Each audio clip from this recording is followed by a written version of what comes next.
gestión, siempre valores medibles.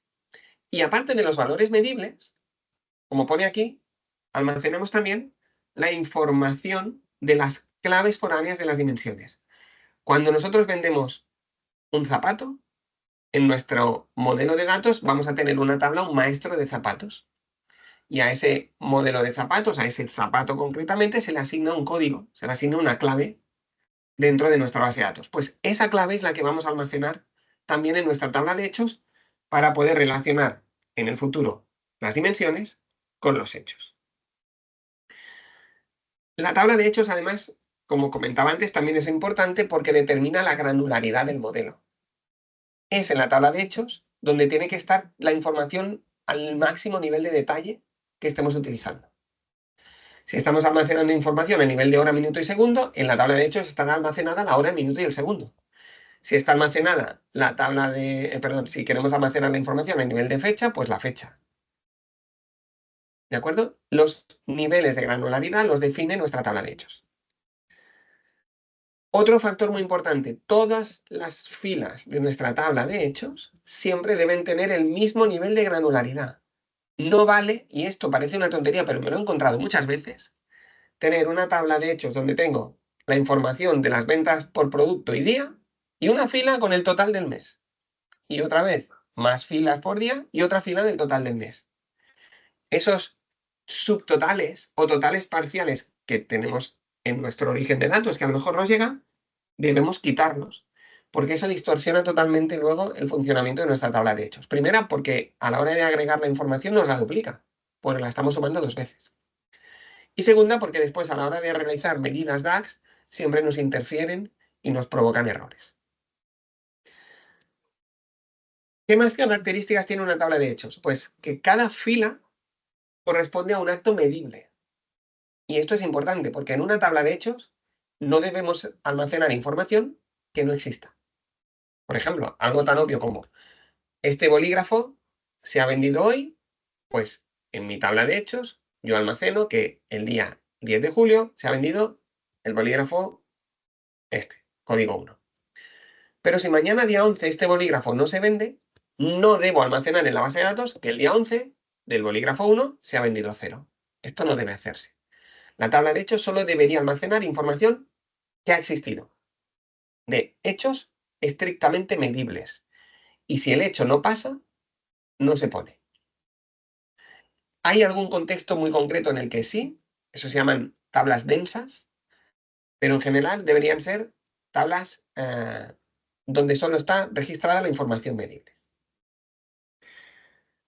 Los registros de una tabla de hechos no tienen clave principal, no tienen clave. Igual que en las dimensiones sí necesitamos un código único para cada fila, en las tablas de hechos no. Esa información no tiene ningún valor a nivel analítico. Tener un listado de ventas, venta 1, venta 2, venta 3, venta 4, listado, ese 1, 2, 3, 4, no tiene información, no vale como información analítica y debemos retirarlo. Lo quitamos de en medio. Lo quitamos de en medio porque además es un dato que como no se repite nunca, su granularidad siempre es la máxima posible. Y esto hace que el modelo no comprima bien y que ocupe mucho espacio. Es sorprendente el espacio basura que ocupan claves principales en las tablas de hechos. Si voy a retirar la clave principal de una tabla de hechos, ¿cómo identifico entonces de forma única cada una de las filas que forman nuestro modelo? Pues las vamos a identificar porque la clave de una tabla de hechos en realidad es la combinación de todas las otras claves de las dimensiones que se han conectado con ella. Y lo que no puede ser es que en la misma tabla de hechos estén en 2 filas distintas la venta del mismo producto, el mismo día, en la misma tienda, por el mismo cliente. Si un cliente me compra el mismo día, el mismo producto en la misma tienda, una vez, y una hora más tarde me compra el mismo producto en la misma tienda, otra vez, a la tabla de hechos, si no necesito almacenar la hora, lo que va a llegarle va a ser una sola línea donde dice que el cliente A, en la tienda A, del producto A, me ha comprado 2 unidades en el día de hoy.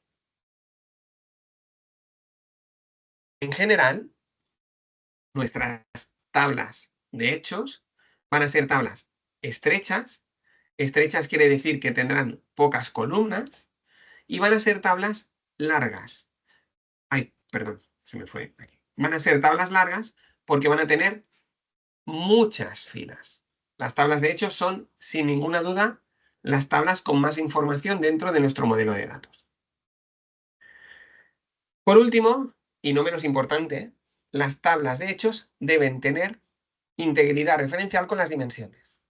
¿Esto qué significa?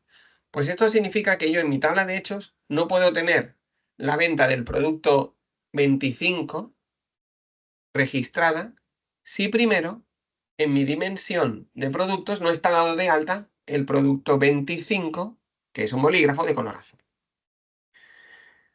¿Dónde está la problemática? Pues que cuando cargamos datos en Power BI en modo import, que es la forma más correcta de hacerlo, Power BI no controla la integridad referencial de esos datos. ¿Y qué provoca? Pues espero que nunca os pase a vosotros, pero a lo mejor tenéis algún amigo al que le pasa. El que no exista integridad referencial entre la tabla de hechos y las dimensiones provoca que cuando hagáis un tablero, en algunos lugares empiezan a salir esos odiosos en blanco, y yo digo, ostras, pues, ¿cómo puede ser que en mi, en mi tabla de dimensión o en mi filtro de años, que tengo las ventas del 2015 al 2024, me salga un en blanco? Pues probablemente sea porque alguna de las fechas que tienes en tu tabla de hechos no está en tu calendario. O bien tienes una venta del año 2014, o bien en tu dimensión calendario el tiempo es más corto que la información que tienes en tu tabla de hechos.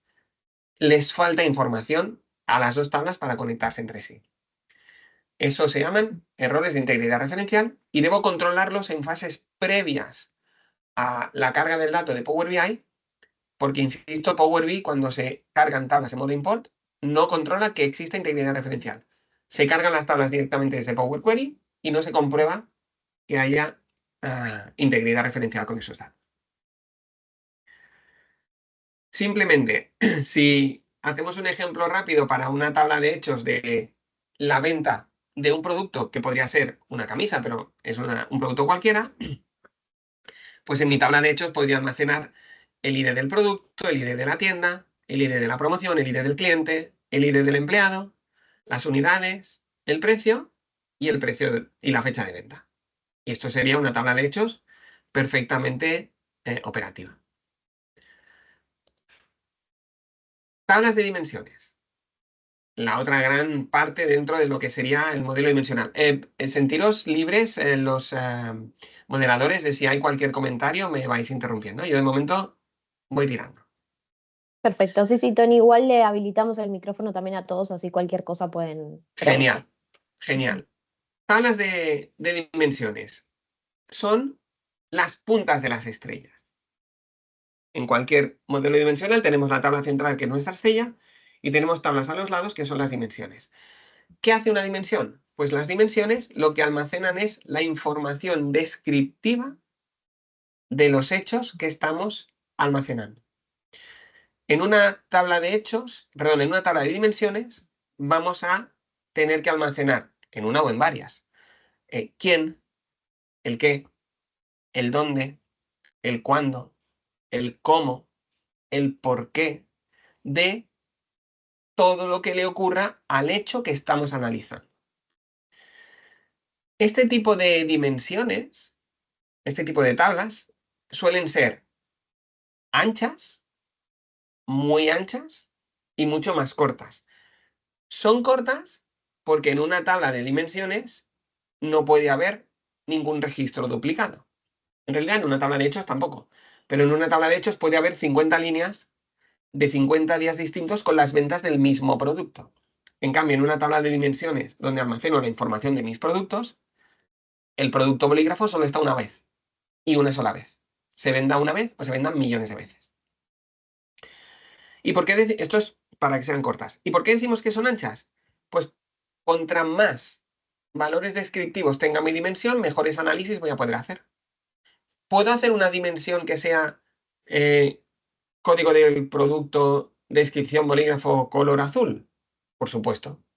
Pero también puedo hacer otra dimensión que sea código del producto, nombre del producto, color del producto, categoría, subcategoría, proveedor, tipo de escritura, indeleble o no indeleble, yo qué sé. Todas las características que se os puedan pasar por la cabeza de este producto. Todas esas características, que evidentemente, como siempre hemos dicho, solo almacenaré las que necesite, ¿eh? Pero todas las que almacene, cuanto más almacene porque necesito, más enriquecido podré generar mis tableros y más información podremos analizar. Importante, las dimensiones sí tienen una clave principal, sí tienen una columna única para cada fila de la dimensión, que además será la columna que utilizaremos para conectarla con nuestra tabla de hechos y establecer así la relación. Una pregunta que siempre oigo, me hacen y que yo he hecho muchas veces es: ¿cuántas dimensiones tiene que tener nuestro modelo? La respuesta es maravillosa. Depende. Nadie lo sabe. La experiencia me ha dicho que un modelo, por muy simple que sea, al final, sorprendentemente, tiene mínimo 3, 4 dimensiones. Y la experiencia también me ha dicho que un modelo, por muy complejo que sea, al final nunca tiene más de 10, 12 dimensiones. Y en realidad, el muy simple y el muy complejo tienen poca distancia entre ellas, porque el secreto está en que las dimensiones se asocian a entidades. Y una entidad en realidad puede tener muchos atributos. Me explico. Para vender este producto, un bolígrafo, yo en información para filtrar la venta tengo muchísima. Pero si voy agrupando esa información, al final la información por la que yo pueda filtrar esta venta va a ser el tiempo, un calendario, va a ser por el cliente y por todos los atributos que se me puedan pasar por la cabeza de mi cliente. Voy a poder filtrar la información por la tienda y todos los atributos que se me pueden pasar por la cabeza de que pertenezcan a la tienda. Voy a poderlos filtrar por la propia característica del producto y lo voy a poder filtrar quizás por, no sé, por alguna cosa más, pero tampoco os penséis que entidades grandes hay muchas más.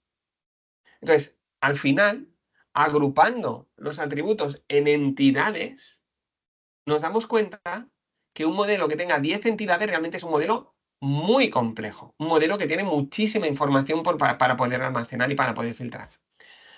Estoy hablando siempre de un modelo en estrella con una estrella simple, ¿eh? Evidentemente, si yo analizo, por un lado, ventas, por otro lado, presupuestos, por otro lado, objetivos, por otro lado, compras, por otro lado, contabilidad, y todo eso va en el mismo tablero en varias pestañas, obviamente, ese modelo está formado por varias estrellas, es una constelación, y la suma de todas las dimensiones de las constelaciones probablemente me dé más de 10 tablas, teniendo en cuenta que las dimensiones las comparto entre los hechos.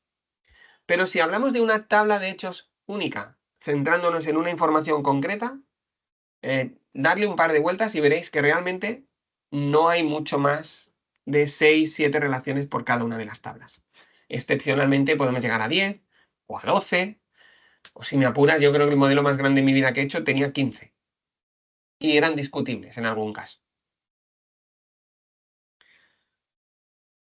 Simplemente una foto rápida donde identificamos las dimensiones del modelo en estrella, que son las puntas de nuestra estrella.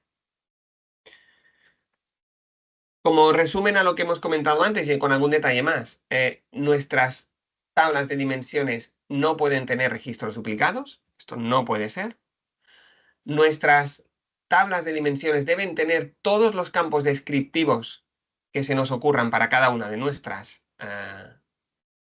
tableros. Es importante tener en cuenta que las dimensiones pueden tener, y además es bastante interesante, que tengan información jerarquizada. Esto provoca que se tenga que desnormalizar y por tanto haya redundancia, porque yo tendré para este producto el producto, el color, la categoría y la subcategoría, que eso es una jerarquía, y todos los productos que sean de la misma categoría repetirán el nombre de la categoría, y todos los productos que sean de la misma subcategoría repetirán el nombre de la subcategoría. Pero esto lo aceptamos y lo validamos como correcto en un modelo dimensional, porque nuestra búsqueda al final es la simpleza para el usuario final y la velocidad de acceso. Y muy importante también, no dejéis nunca en una tabla dimensional celdas en blanco. Es preferible que si este producto no tiene ninguna categoría, si hay una columna de categoría en la dimensión del producto, no se deja en blanco y se le rellena sin categoría o no categoría o categoría no definida. Pero ponemos algo. No dejéis celdas en blanco. ¿Por qué? Porque si dejáis celdas en blanco, cuando queráis filtrar datos por esa columna de categoría, por ejemplo, si una fila no tiene valor, nos aparecerá en nuestro modelo la posibilidad de filtrar en blanco. No pasa nada si filtro en blanco. El problema es que luego, si hay un problema de integridad referencial y tengo un producto que no está dado de alta en la tabla de hechos, no lo identificaré porque saldrá como en blanco en mi modelo y podría confundirlo con que no tiene categoría. Y ahí tenemos realmente un problema, porque el usuario final no tiene por qué saber si un en blanco en una tabla o en un filtro es porque no se ha definido el valor o porque hay un error de integridad referencial y no lo va a identificar. Y esto provocará datos erróneos en nuestros tableros. Nos dirá que tenemos 5.000 euros vendidos en productos en blanco, cuando a lo mejor son 3.000 euros en bolígrafos que no tenían categoría y 2.000 euros en productos que no tienen integridad referencial con los datos y se nos han perdido. Por tanto, yo siempre insisto, en ninguna dimensión, ninguna celda en blanco.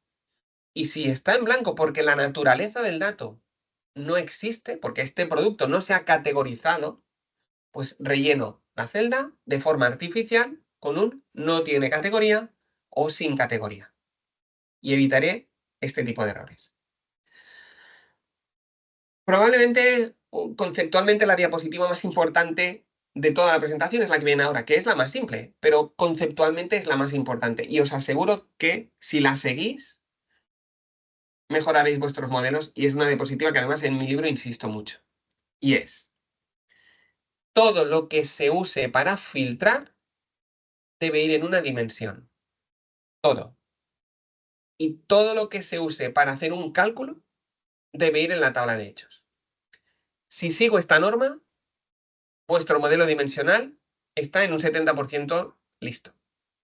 Todo lo que se usa para filtrar a una dimensión, todo lo que se usa para calcular a un hecho. Evidentemente que hay excepciones. Si yo quiero saber simplemente total de los clientes que he tenido alguna vez en mi vida, me hayan comprado o no me hayan comprado, pues contaré los registros de mi tabla de hechos. Pero eso es excepcional. En cualquier otro momento donde yo quiera saber cuánto he vendido, cuánto no he vendido, el producto que más se vende, el que menos, cualquier cálculo debe hacerse con datos de las tablas de hechos. Y cualquier cosa que filtre esos cálculos, siempre tengo que coger las columnas de una tabla de dimensión. No las cojáis nunca de la tabla de hechos, porque os destroza el rendimiento y os destroza el modelo de datos. ¿De acuerdo? Y nada, simplemente una pequeña descripción de una tabla de hechos para un modelo como este, pues podríamos tener el ID del producto, en la descripción del producto con el código, la descripción completa, la marca, la categoría, la subcategoría, la familia, la subfamilia, el tamaño, el peso, el color, el precio, etc, etc, etc. Última parte, que no quiero enrollarme mucho, el tema de las relaciones. Las relaciones básicas, súper importantes cuando se trabaja en un modelo dimensional. Las relaciones determinan la estructura lógica de nuestros datos. Además, son las encargadas de transferir los filtros entre tablas. dos tablas que no están relacionadas no se ven, no se filtran. Las relaciones deberían ir siempre de las dimensiones valor 1 hacia los hechos, asterisco. Y esto se le llama la cardinalidad de la relación, cardinalidad de 1 a varios. Comentar simplemente que solo puede haber una relación, solo puede haber un campo relacionado entre dos tablas, no valen las relaciones de campos compuestos, y entre dos tablas tampoco puede haber más de una relación activa, solo una. Si hay más de una se queda activa, la otra se queda inactiva, y con DAX o con alguna otra técnica las tenemos que ir cambiando. Referente a la cardinalidad, simplemente comentaros que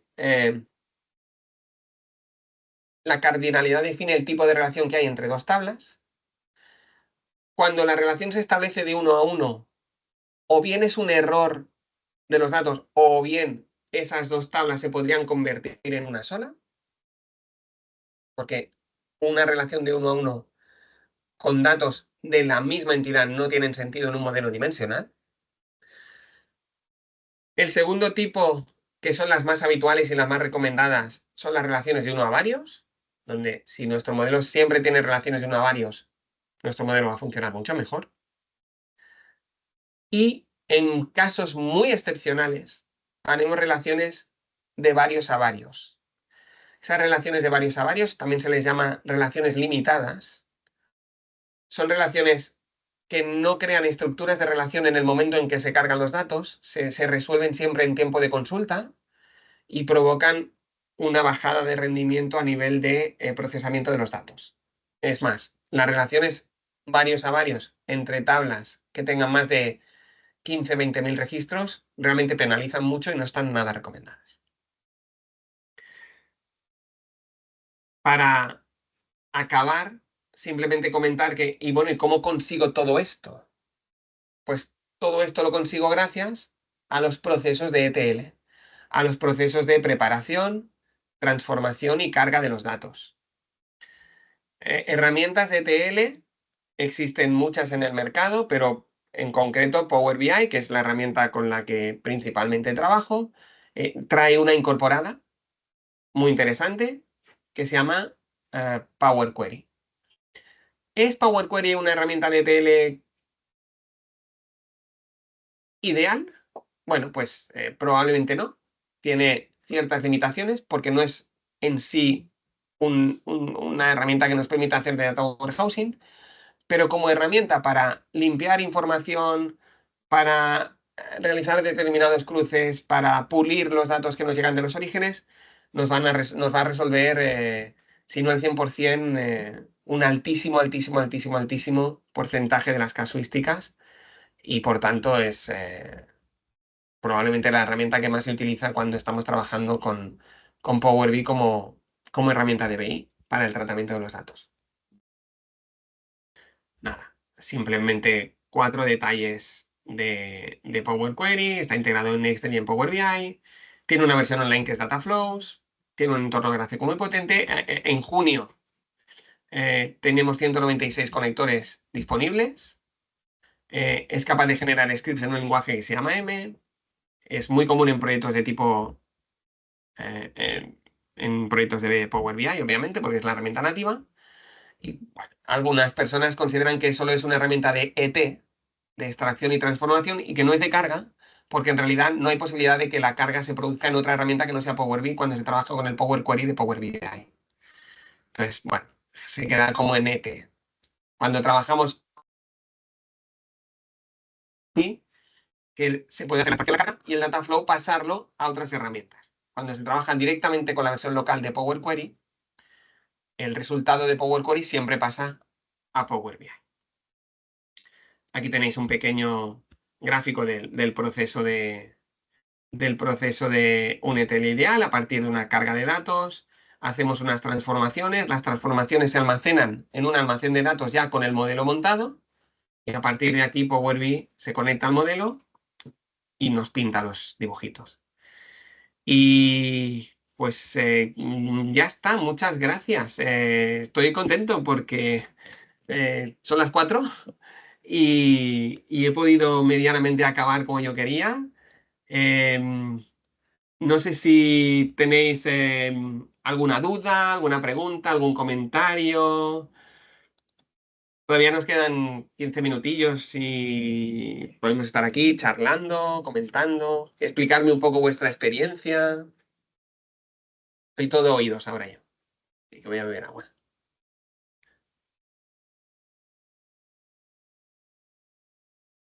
¿Qué les Ahí creo que pareció a tenemos una todos? pregunta. ¿Sí? ¿Dónde está? ¿En el chat? Es que en ese no la veo. O No, alguien no, quiso ahí, No, hablar. hola, ahí va, Román. ahí se puede. Buen día, ¿cómo te va? Hermosa la charla, algunos tips divinos, así Me que alegro. muchas gracias. A ti, Román. Te hago una consulta cuando vos tenés constelación. Sí, Entonces eh, voy a un caso particular que tengo, que es trabajo con oficiales que venden productos, ¿no? Entonces necesito ok, tener la misma tabla con los oficiales de dimensión que me tiene relaciones con distintas tablas de hecho. ok. Entonces, lo veo como una multiplicación de la información de los datos. Tengo 3 megas por la tabla, 3 megas por la tabla y por ahí la tengo repetida 4 veces y siento como que es, por más que sea chiquita, es como que es redundante. ¿Hay alguna forma de optimizar eso como para que ocupe la menor cantidad de memoria, siendo que es la misma, que la tengo que repetir varias veces? Pero la tienes que repetir. ¿Por qué? ¿No puedes utilizar esa misma tabla cargada una sola vez conectada con las diferentes hechos?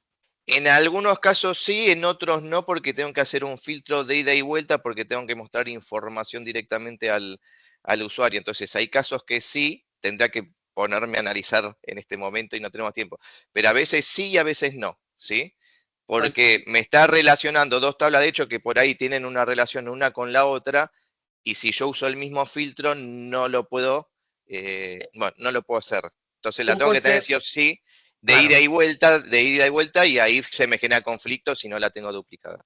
ya, aquí te voy a dar un consejo, Román, y es que igual que es muy claro que todo lo que filtra va en una dimensión y todo lo que se calcula va en un hecho, voy a añadir a raíz de tu comentario otro paso más que va a ser jamás, porque cada vez que pasa muere un gatito, jamás conectamos dos tablas de hechos entre sí.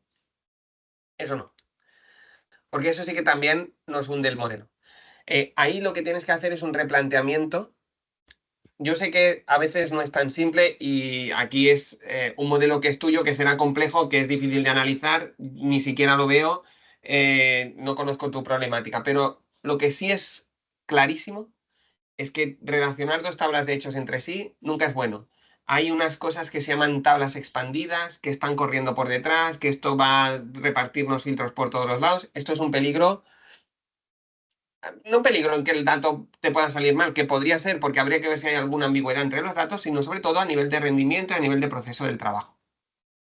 Yo intentaría eh, repensarme un poco realmente qué dimensión o esta dimensión de oficial que me comentabas que he apuntado aquí, realmente contra qué tablas de hechos van y contra qué tablas de hechos tiene que filtrar directamente, esto tenerlo por un lado, y las casuísticas especiales que te puedan surgir porque haya la necesidad de que un requerimiento de negocio sea distinto, especial o peculiar, quizás sin necesidad de conectar las dos tablas de hechos entre sí, te convenga resolverlo vía DAX, excepcionalmente con una métrica que cargue la relación, ejecute y la desconecte. Pero que no estén viviendo constantemente, porque ahí los filtros se nos desmadran. Entonces, podría ser una solución. Para eso tienes CrossFilter, que es una medida que te permite abrir y cerrar filtros y direcciones de la relación en un momento dado. Ahí puedes tener relaciones inactivas y con Your Relationship tirar en un momento dado de una de ellas para resolver alguna problemática y jugar así. Pero no, intenta en la medida que puedas, sin conocer tu modelo es complicado, Román, pero intenta en la medida que puedas no relacionar nunca dos tablas de hechos entre sí, porque esto no es bueno. Las tablas de hechos solo deben recibir filtros, nunca deben salir filtros de ellas. Perfecto, perfecto. Ahora un temita, ¿no? Porque Dime. al modelo, perfecto. Yo lo entiendo esto en cuestión de rendimiento. Ahora te tiro un caso que estamos pasando ahora en el banco. Vendemos Sí. caja de seguridad, ¿sí? Caja de seguridad, cofres para guardar la plata y que no quede en una cuenta. Entonces, las cajas de seguridad elevaron mucho el costo. Eso hace una migración de caja de seguridad. Los clientes se van porque el costo es muy elevado. Y hay que ver cómo eso te repercute precisamente en el resto de los productos. Porque los clientes empiezan a dar de baja porque se van a otro banco. Y ahí tengo que tener las relaciones. Y la relación las tengo que tener sí o sí por eso. ¿Cuál sería la mejor forma? Porque yo tengo que ver cómo el producto de caja de seguridad, que es uno de los productos más rentables en el banco, me repercute la elevación del costo en el resto de los productos, y tengo que tener en esta constelación relaciones entre las partes. ¿Cómo sería en un caso así donde no puedo escapar de tener distintas tablas de hechos que tiene que tener una relación para poder ver lo que yo metí en el dedo en un lado, cómo me repercute en el otro universo, en la otra constelación, en el otro modelo estrella, que sí o sí tiene una relación con el cliente? Yo tengo la relación a través del cliente. Tú Entonces, mi tienes cliente una es un relación filtro. cliente, tú tienes una tabla de clientes que está conectada con una tabla de cajas de seguridad. Claro, yo tengo un cliente que tiene distintas tablas de hechos porque tengo la caja de seguridad, ponerle que tengo dos. Tengo la caja de seguridad y tengo, no sé, otro producto, préstamos.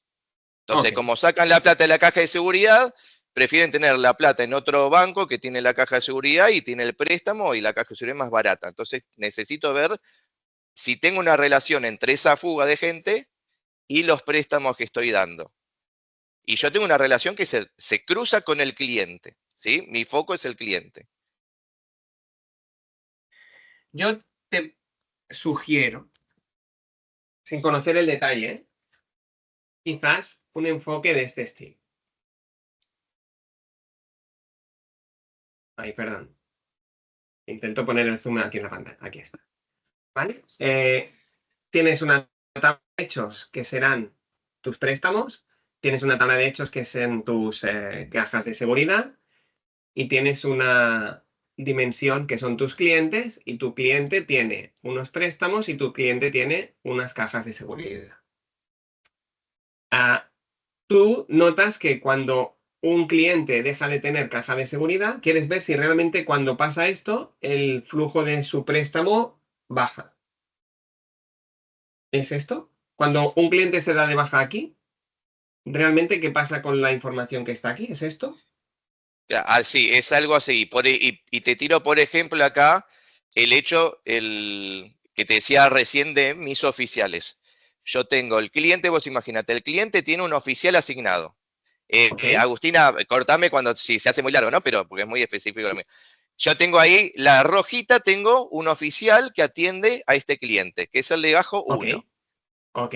Ahora, ese cliente que atiende al empleado 1 no es el mismo que le vendió el préstamo al oficial. Entonces yo tengo una misma tabla, esa la que pusiste roja ahí a la derecha, que la tengo que relacionar con quién vendió el producto, porque yo tengo que saber quién vendió el producto. Y a su vez tengo que saber qué oficial le vendió el producto al otro, ¿sí? Entonces, Esta cuando es, yo filtro, esta por es tu tabla ejemplo, esta es tu tabla de cliente. claro, Esta es el oficial, que es el, digamos, el asesor de este cliente. claro, yo tengo uno que es asignado, está asignado al cliente. Y después tengo Perfecto. otro que puede ser el mismo o no, que le vendió productos al otro. Entonces, si yo necesito saber al tocar al cliente quién es un oficial y quién le vendió el préstamo y quién le vendió el producto, y estoy filtrando solamente por la primera tabla del oficial, ahí se me empieza a generar conflicto. Entonces es donde Vale. tengo que duplicar Estas eso dos, para entender, y es lo que yo ya. entiendo que me empieza a duplicar cosas y me empieza a generar un peso innecesario que me da miedo. No, no te dé miedo. Ya entiendo por dónde van los tiros. Esto se juega, se solventa con tablas desconectadas dentro del modelo. Imagínate la casuística que yo tengo más clara en este caso sin conocer tu modelo. Yo tengo una tabla de ventas, una tabla de productos y quiero saber qué ventas son progresivas a un determinado producto. Es decir, cuando un cliente me compra este producto, ¿qué otros productos me compra conjunto con este? Esto es lo que hace Amazon, que es cuando tú en Amazon compras un producto, al día siguiente te salen productos recomendados y resulta que te das cuenta de que todo lo que te recomiendan te vale. ¿Por qué? Porque se basa en que todas las personas antes que tú que han comprado ese producto también han comprado esos otros. Para resolver esta problemática en Power BI no se puede resolver con una sola tabla de oficiales o con una sola tabla de productos. Román, lo estás haciendo bien. Necesitas duplicar una segunda tabla de productos, pero esta segunda tabla de productos no está conectada con el modelo. Porque en el momento que la conectas con el modelo, cuando filtras aquí o filtras aquí, los filtros se transfieren. Esta tabla que está aquí desconectada, cuando necesitas utilizarla para que filtre por los datos de verdad, se hace con DAX a través de la función tritas. La función tritas lo que hace es, te permite que una tabla que está desconectada de tu modelo, la puedas utilizar, puedas seleccionar un valor de esa tabla y excepcionalmente en una métrica concreta, aplique ese dato como ese filtro. Tu solución, sin poder entrar más en el detalle, aunque me parece muy interesante, por una cuestión de que seguramente requeriría unas horas de análisis, estoy convencido de que tu resultado va a venir por aquí. Mírate. Genial, que por lo que sí, porque te digo, no es siempre, son casos excepcionales donde hay que hacer estos cruces. Totalmente. El tema es que esos casos excepcionales los tengo que tener preparados cuando viene mi gerente, me dice, hace este cruce y lo tengo que tener. Y eso me genera que el modelo reviente. Como decís. Entonces, sí. Búscate por internet un poco algún vídeo, alguna información que hable de cross. Lo pongo aquí. Cross filter, de hecho. Cross selling. Ventas cruzadas. Porque tu problemática es una venta cruzada, donde tienes dos tablas de oficiales, donde dependiendo de cada caso va una, va otra, van las dos o no va ninguna. Eso es similar a lo que se llama un cross-selling. Busca por internet, que seguro que encuentras en YouTube o en algún blog o en algún sitio, algún artículo que hable del concepto de cross-selling. Olvídate de que lo que estén haciendo y asúmelo a tu propio modelo y te darás cuenta que en el fondo la metodología, el patrón de cálculo y resolución es muy similar. Dale, genial, mil gracias. Mil gracias. A ti, Román.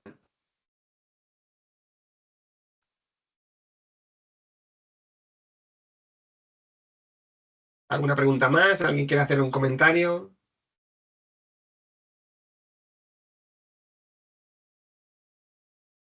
Gracias a ti. Parece que no, así que creo que podemos ir Pues cerrando genial. el encuentro. Ha Te sido agradecemos realmente por un todo, placer. Tony. No, un placer. Para cualquier cosa que necesitéis, tenéis mi contacto. Espero que os haya gustado, espero que os haya aclarado algunos conceptos, que no haya sido más lioso todavía. Y importante, una hora de modelar os ahorrará 10 horas de DAX. Y preguntarle a Román cómo son las DAX. Así que invertir todo el tiempo que podáis en un buen modelo y veréis cómo vuestra vida será más fácil. Porque enfrentarse con DAX a un modelo feo realmente es muy feo. Es muy malo. Tal cual. Genial, chicos. Tal cual. Así que muchas gracias por todo, Tony. El encuentro va a quedar grabado. Ahora vamos a volver a compartir tus redes para que te contacten y te agradecemos por haberte sumado y seguir haciendo que nuestra comunidad crezca y aprendamos. Por favor. Muchas gracias. Muchas gracias, por todo. Tony. Y gracias a todos los que se sumaron.